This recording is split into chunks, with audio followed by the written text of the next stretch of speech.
Ei pessoal, meu nome é Ângela. Para quem vai assistir aí no replay, eu ajudo você a vencer a procrastinação, vencer aí as suas cracas mentais e também se colocar em ação. Então, tem muita coisa que impede a gente de entrar em ação, né? E a gente tem que falar sobre isso. E muitas vezes as pessoas confundem produtividade com gestão de tempo. E muito além da gestão de tempo ou da gestão de tarefas está o que passa aqui dentro. Então, hoje eu falei com vocês que eu iria falar sobre o nosso crítico interior. Ei, Ana, boa noite, Júnior, boa noite. Então, eu queria falar sobre o nosso crítico interior e o que ele faz com a gente, né? Porque muitas vezes a gente se critica muito e não age exatamente por causa dessas coisas que nos impedem, né? Então, muitas vezes você já deve ter ouvido isso, né? Entre aspas aí, o ouvido. Meu Deus do céu, como que eu tô gorda? Ou não é possível que você pensou que ia dar certo? Ou você acha mesmo que você vai conseguir essa promoção? E o problema disso tudo é que a gente não ouve isso de outra pessoa. Essa é a forma como a gente fala com a gente mesmo, né? E mesmo que ninguém, eu tenho certeza, mesmo que ninguém nunca tenha falado isso com você, você fala assim consigo mesmo. E que provavelmente, né, o seu diálogo interno não é carinhoso, né? E não te trata bem. Normalmente você se critica desse diálogo interno, né? Então, eu duvido que tenha alguma pessoa aqui que tenha um diálogo interno tranquilizador. Obrigada, Ana. Normalmente o nosso diálogo interno é essa cobrança, né? E isso esse nome é dado ao crítico interior. E esse comportamento é o comportamento mais comum que leva as pessoas a se sentirem o quê? Se sentirem uma merda, né? Porque você mesmo vai colocando você para baixo. Isso é tão grave, mas tão grave, que às vezes você pensa em fazer alguma coisa e você desiste de fazer porque você já pensa, vai dar errado mesmo, então é melhor eu não fazer.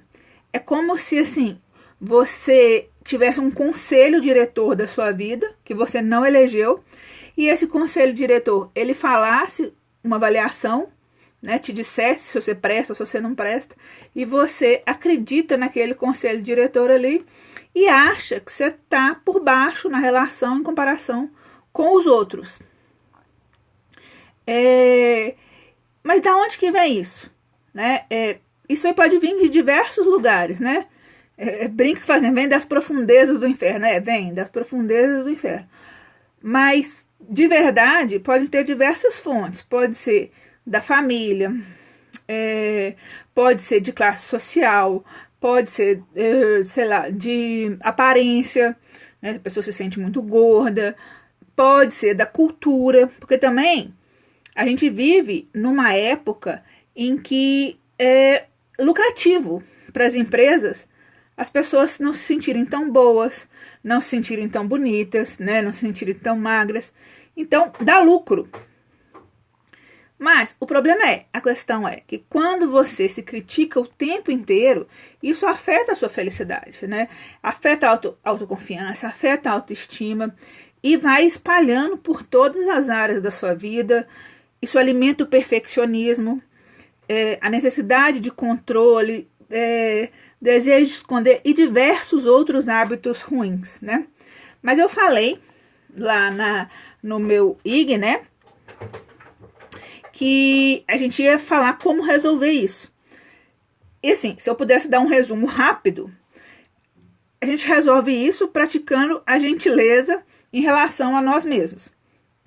E não deixando que a crítica interior mande em você. Mas se fosse fácil assim, né, todo mundo ia viver no mundo perfeito e ninguém passaria por isso, não é mesmo? Então, eu normalmente divido esse processo em 3 etapas, né? Então, para a gente falar como vencer esse crítico interior, você tem 3 etapas. Primeiro, observar esse diálogo interior. Depois, conhecer os gatilhos que despertam esse diálogo interior. E depois, comprometer com o processo como um todo, usando as ferramentas que eu vou mostrar aqui para vocês. Então, vamos lá. Vou falar da primeira fase para vencer esse seu crítico interno interior. Pessoal, quem quiser fazer pergunta, pode fazer. Eu vou falando e vou respondendo, tá? Então, primeira fase é reconhecer e observar esse diálogo interior. Porque normalmente a gente não sabe quando que vai acontecer, né? E se você não sabe o que é, nem quando vai acontecer, a probabilidade é que você vai continuar ouvindo e vai continuar escutando essa voz. Uma vez que essa identificada, essa ideia errada, você pode colocá-la no devido lugar e mandá-la para longe.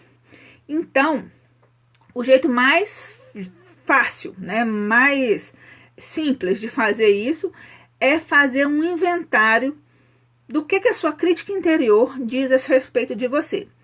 Então, a gente vai fazer um primeiro exercício. Para esse primeiro exercício, era legal vocês pegarem um papel, ou então depois eu posto sobre isso, e fazer um levantamento das suas áreas, de todas as suas áreas.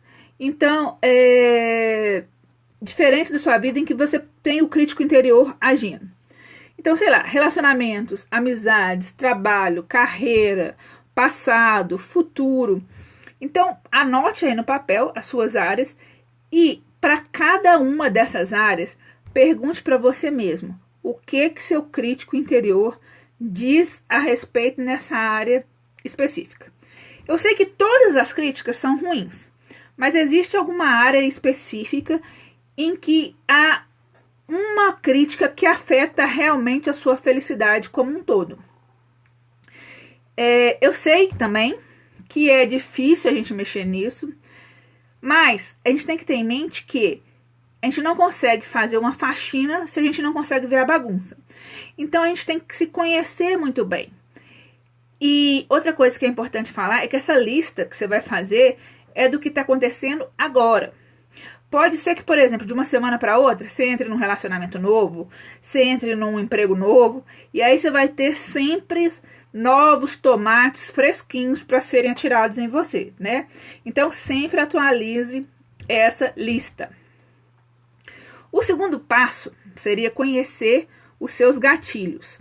O que deflagra esse crítico interior, né? Como que ele entra em ação? Tem alguns gatilhos que são muito fáceis. Então, por exemplo, quando sua sogra critica o seu jeito de criar os seus filhos, você sabe que você vai se sentir uma merda e vai se sentir irritada. Mas às vezes a gente tem alguns gatilhos que são assim, sorrateiros, né? E lá no fundo, a gente tem uma necessidade biológica de pertencimento. Por isso que muitas vezes a forma como as pessoas nos veem é importante para nós, né?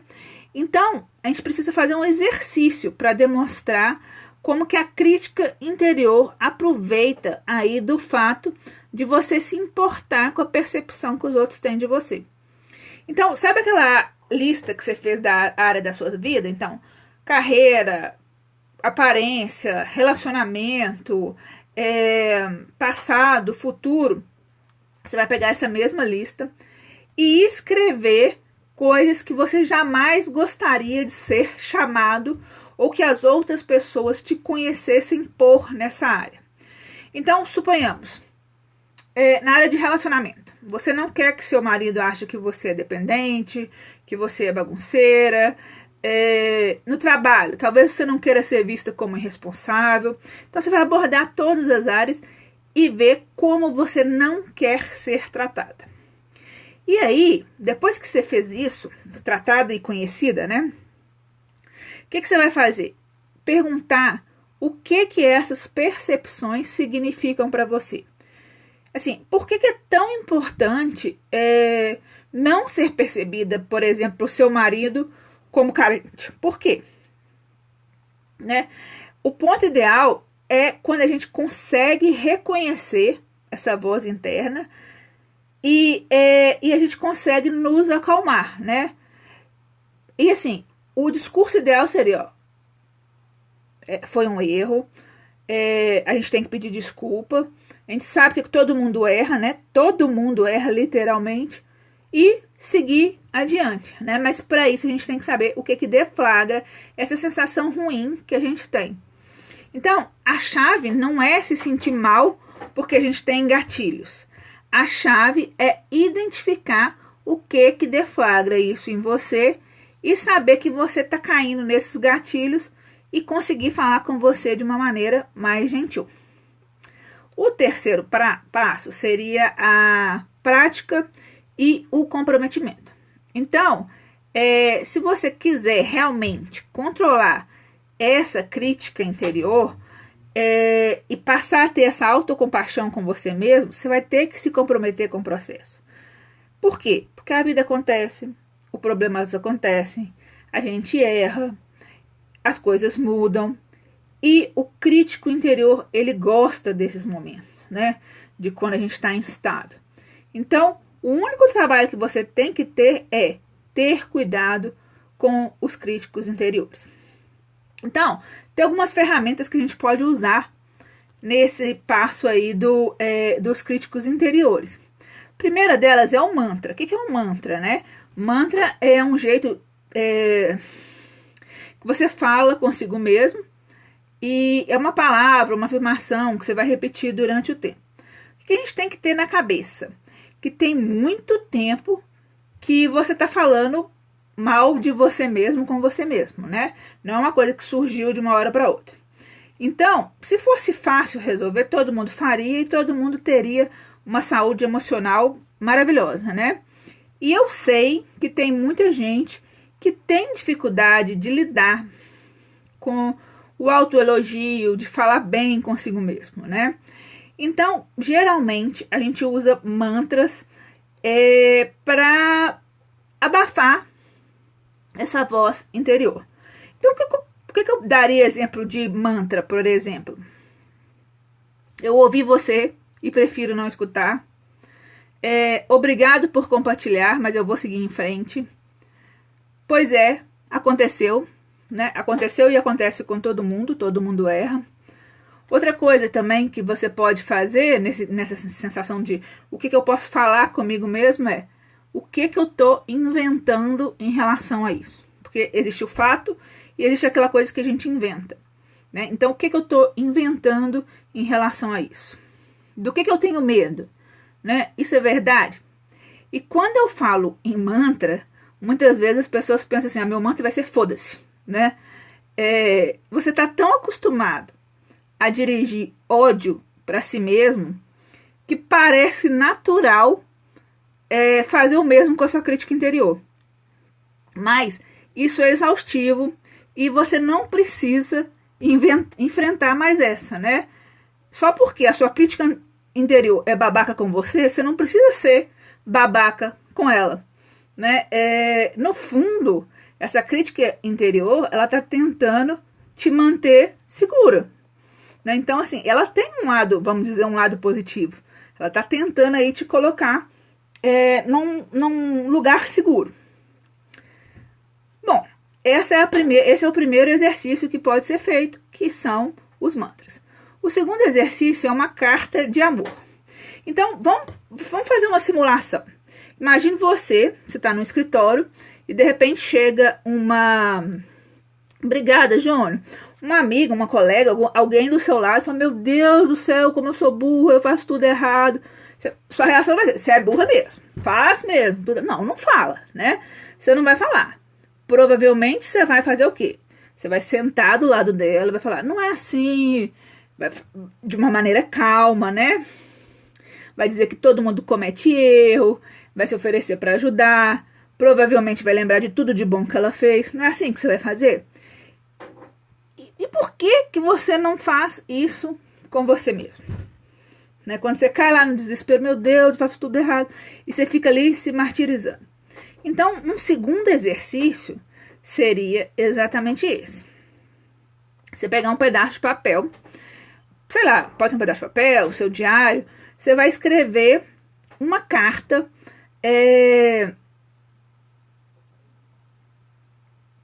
você vai escrever uma carta falando o porquê dessa sensação de fracasso para você mesmo. E aí você vai dizer tudo que você gostaria de ouvir de uma outra pessoa. É como se você fosse a sua própria amiga te aconselhando, né? Então, pense no erro que você cometeu, escolha a área da vida que te faz mais criticar. E se você estivesse escrevendo essa carta para uma amiga, o que você escreveria? É sempre bom se colocar fora do problema, né? Como se você estivesse escrevendo para uma amiga. Então, a única regra na hora de escrever essa carta é amor e autocompaixão, tá? Também você pode escrever uma carta de desculpas para si mesmo, ou, sei lá, dizer assim, eu deveria ter sido mais gentil.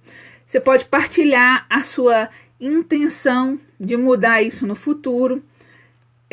Mas cuidado com promessas que você não possa cumprir, tá? Tipo, eu nunca mais vou fazer isso. Não fala isso. Na verdade, você pode falar assim, eu me comprometo a praticar um novo jeito de olhar para você, ou eu vou me policiar nesses momentos da forma que eu trato você, né?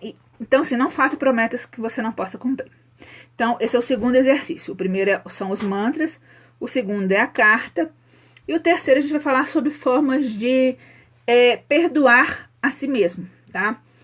Então, uma coisa essencial para o crítico interior, para você vencer esse crítico interior, é perdoar a si mesmo.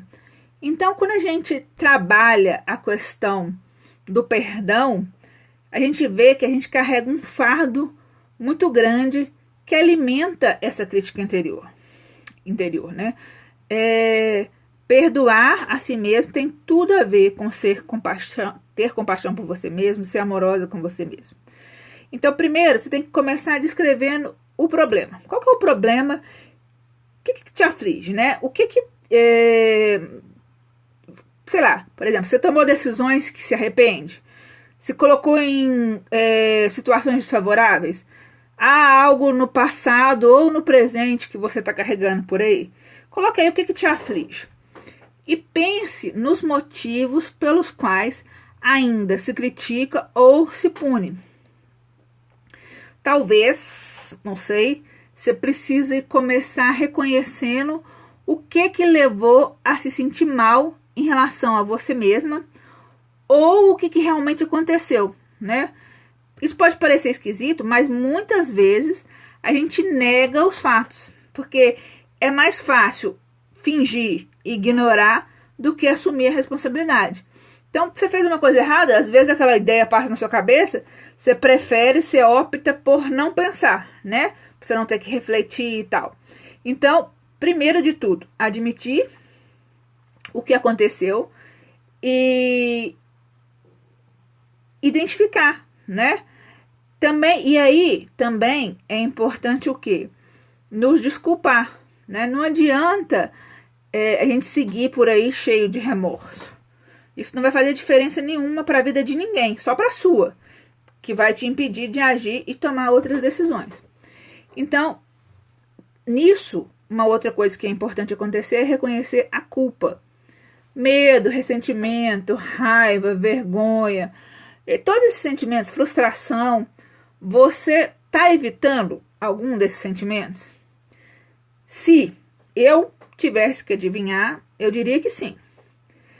E sempre que a gente nos perdoa, ou sempre que nós nos perdoamos, ou perdoamos a uma outra pessoa, esses sentimentos tendem a vir à tona assim, com uma grande intensidade, né?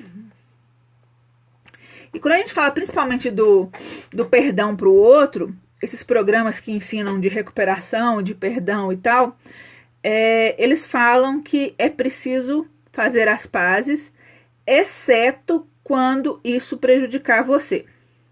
Então, em outras palavras, pense muito na outra pessoa antes de procurar para fazer as pazes e tirar, entre aspas, aí a culpa que você carrega. Então, suponhamos, um caso clássico que sempre é exemplificado é o seguinte: você arranjou um relacionamento extraconjugal, e aí você quer se livrar dessa culpa, E aí você vai procurar a esposa ou o marido do seu amante, entre aspas. Então, isso lógico que isso vai te prejudicar. Isso vai criar um clima ruim. Então, não faça quando isso for te prejudicar. Mas tem que ter em mente o seguinte, que independente da relação que aconteceu entre você e o outro, perdoar a si mesmo não depende da outra pessoa aceitar as suas desculpas. Porque a gente tem que ter em mente que talvez isso não aconteça. Então você fez uma coisa errada com outra pessoa. Não dependa da desculpa dela para se perdoar, tá? Um ótimo mantra para o perdão é: eu sou humana e eu cometi um erro. E a gente tem que lembrar que perdoar não significa esquecer. Você tem que aprender com aquilo que aconteceu e ser guiado por essa experiência. Então, tudo bem, você tem permissão para sentir culpa ou qualquer outro sentimento.